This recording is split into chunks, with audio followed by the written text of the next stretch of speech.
obviously not the best results, but I don't think that's the most important thing today. I came out of it the way I would have liked physically. So what was your goal going into today other than maybe just coming out okay physically, and did you feel like you accomplished that? Yeah, I mean, I think, yes, I did accomplish goal number one, which is throw 65 pitches and feel healthy. The second goal, I think, I mean, obviously, in an ideal world, you go out there and your timing's right and everything's right where you want it to be, but that's not super realistic.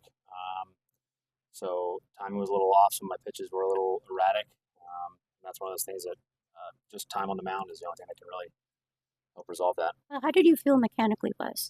Like I said, a little out of whack. Timing was a shade off, but at the same time, when I made some good pitches, it felt great. You got to use the challenge system a couple times. Yeah. You like it? What was that like? I mean, I liked it today. It's 2 for 2. So Justin, after the inning where you gave up some runs, you came back, bounced back, you got 3 down. Is that stuff you want to see in these starts? You're able to come back, you're able to bounce back. You're not so much worried about that. Not really worried about it, to be honest. The one negative of simulated games, which we've been doing, is you don't really have long innings, so it's nice to go out there and have a 29-pitch inning. I mean, obviously don't want to do that, but that's going to happen in season. So to be able to check that box and respond well from that, work through some jams, work out of the stretch, and then come back out and, like you said, kind of reestablish your rhythm a little bit. Obviously not negative. Happy with how you were able to basically recover from innings? Yes, very. You think you're change up a little more often than usual? That's something you're working on? Yeah, definitely working on it, and the results are awesome. About as good as I could have expected. I think I got through one lawn dart. Other than that, I think 2 or 3 swing and misses and one off the cap from the lefty. So yeah, that was ideal. What are your thoughts on just the big club and how they're gotten off to this start here? Yeah, I mean, I think it's obviously you never want to get off to a bad start. You'd rather get off to a good one, but it's difficult. You look at a lot of those games, and I think you got to stay positive. I think you look at the first series against the Yankees, and we were tied or winning in the 7th, and I think almost all those games except for one. Blue Jays, could have swept it, and it's just like one little thing here and there isn't quite right or going a little wrong, and then on the flip side, we're not quite capitalizing on some big moments that we have, and but like I said, I don't think there's anything to panic about. These guys know how to win. I haven't been around them the last couple of days, obviously. A couple tough games in Dallas, but these guys know how to respond to adversity, and I'm sure that they'll do just that. 19 years later, to be continuing to be pitching and going out there and performing, I talked to Alex Bregman, and he calls you the Tom Brady of baseball and that you're a freak athlete. So how do you view that to, keep going out there, keep being able to perform and keep going out there and being able to get it done? Yeah, I appreciate that. Just a lot of work behind the scenes. Ideally, when you're out there performing, you make it look easy, and that's the goal. And when in reality, not many people get to see behind the curtain and see how much work goes on behind the scenes, and how much time you take away from your family, and how much stress you put your body through, and all the stuff that extends your runway as long as possible. Try to be smart. Try to be very tactical about my approach with how I work out, how I pitch, how I do everything, and put that all together, and hopefully keep pitching for a while. Justin, what are your thoughts on the last couple of days? We've seen a bunch of pitchers go down, but blame on both sides. I don't know, man. It's tough. I think the game has changed a lot. I think the easiest to sit here and blame the pitch clock. I think in reality, you put everything together, and everything has a little bit of influence. I think the biggest thing is that the style of pitching has changed so much. Everybody's throwing as hard as they possibly can, and spinning the ball as hard as they possibly can. It's hard to deny those results. Obviously, how can you? It's a double-edged sword. How can you tell somebody to go out there and not do that when they're capable of throwing 100? And this young guy comes up and throws a pitch 95 and gives up a big homer, and everybody's like, "What the hell, man?" So something needs to change.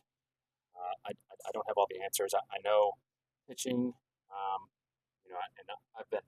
I don't want to beat a dead horse here. It is what it is. I think the data's out there at this point. But when the balls started to change back in 2016, they started flying out a bit more frequently. I know myself personally that started changing how I had to approach pitching.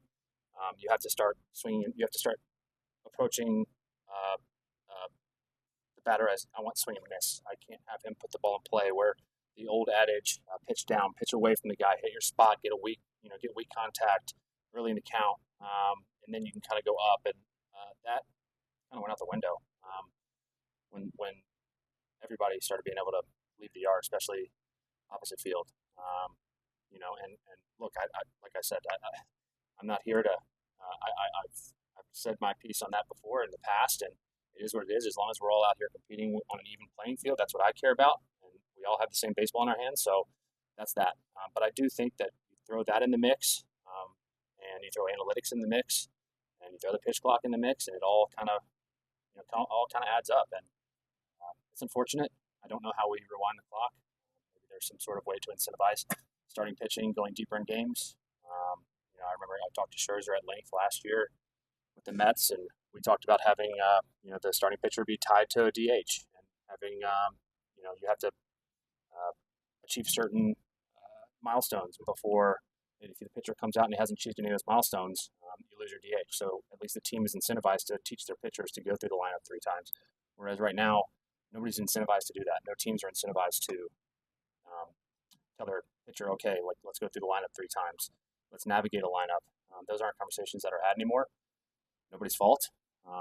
It's just the nature of the game where it's at right now. But if that mind shift switches and teams start incentivizing, okay, how do we get guys out 3 times? Because right now, 3rd time through the lineup, they're looking for an excuse to take you out. Because analytically, it says that batters have more success 3rd time through. So I can't sit here and blame anybody. But the second that you start incentivizing pitchers staying in the game longer, throwing 110 pitches, throwing 100 pitches, navigating the lineup, then the trickle down permeates all the way to Little League Baseball. Everybody's trying to get to this level. So, you want to go play D1, now you got to throw hard and you got to spin the ball well. You want to go to the minor leagues, you got to throw hard, spin the ball well. And, it all starts from here down. The second that you start incentivizing pitching and guys are getting drafted because they can pitch and get guys out, then that goes down a level and then down a level and down a level. And, I just hope that we don't wait too long because it's obviously a pandemic and it's going to take years to work itself out because everybody right now, Little League on, go look no further than Instagram. I can't look at my Instagram feed without seeing, some kids trying to learn how to throw as hard as they can at 10 years old. I sure as hell didn't do that. I didn't figure it out until college. I matured into my body. I was, I say it all the time. If I came up in today's world, I don't know what would happen. My mechanics were a little different. I was tall, lanky, lean, skinny, lean, weird. Kind of hadn't hit my maturity. Went to college, didn't get drafted. Went to college and kind of grew into myself. And all of a sudden started throwing hard. But it wasn't because I did some, program to make me throw harder. Justin, so it's hard question. Yeah. I appreciate the answer. I obviously thought about it. Yeah. Justin, when you were up with the Astros, did you have a chance to talk with any of the younger pitchers and then being able to see guys like Blanco throw a no-hitter and JB France? What are your thoughts on, them and being able to hopefully join them soon? Very excited about the no-hitter. Excited about how the guys have been pitching. Obviously, those starters for the most part have gone out and given the team a chance to win, which you routinely do that. 1 through 5 in your rotation, then I think you give your team a chance to win a lot of baseball games, and I'm definitely excited to hopefully join soon. What's next for you? What's next for you as you continue getting back, and what are you trying to kind of accomplish? What's next is tomorrow. See how I bounce back, see how I feel, and have a conversation with the team, and hopefully set up another rehab start. I think you have to talk with them about what they ideally want to see before I step on the big league mound. But today was a great step forward for me. You've been going basically every 6 days in between the last couple of lives, and would you like to get on a 5-day schedule? I mean, not ideally. I think this is one of the benefits of, as you mentioned, in my 19th year, I think my body knows how to go on 5 days, and right now recovery is something that's really important for me. I need to make sure I'm bouncing back, and I think the worst thing would be to go out there and try to do something I'm not quite ready for when getting back to 100% has been something that's at times through this build-up process hasn't been something that's been 100%. So I don't need to check that box before I'm able to do it in a big league game. And if you look at the schedule coming up in the season, there's a lot of built-in off days. I mean, that's also the benefit of how the seasons have changed. I mean, I think 4 or 5 years ago they added a lot of extra off days. I don't know how many it was, 3 or 4, but it feels like a lot because on a 5-man rotation you get that extra day quite often. So, I don't think it's something I need to do just now. So Justin, back in 22, you are on your World Series run. I had the opportunity to meet your parents, and they talked about growing up and like how much you guys. Well, we're going everywhere. Well, just how much that you learned from them and how much they instill within you.